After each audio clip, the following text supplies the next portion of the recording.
এখানকার চা শ্রমিকদের, এখানকার মাটির মানুষদের তাদের মাটির অধিকার, তাদের ভূমির অধিকার আমরা ফিরিয়ে দেব ইনশাআল্লাহ।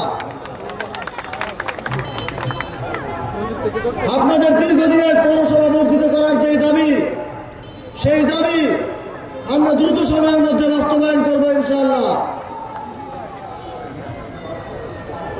এই অঞ্চলের বেকার যুবকদের কর্মসংস্থান সৃষ্টির জন্য আমরা কাজ করব। শ্রীমঙ্গল কমলগঞ্জকে আপনাদের যেই পর্যটন শিল্পের অপার সম্ভাবনা, সেই সম্ভাবনাকে বাস্তবায়নের জন্য আমরা কাজ করব।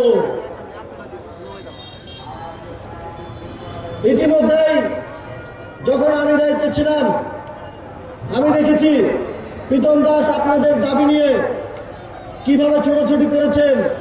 মন্ত্রণালয়, সচিবালয় থেকে বিভিন্ন সরকারি কার্যালয়ে তিনি গিয়েছেন।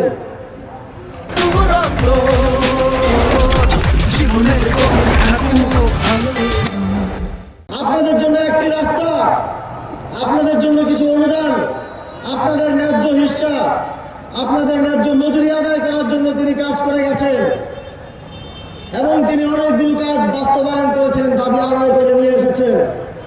যদি আপনারা তাকে শক্তিশালী করেন, যদি তাকে নির্বাচিত করেন, তাহলে তিনি তখন তো এমপি ছিলেন না, তারপরে আপনাদের জন্য কাজ করেছেন।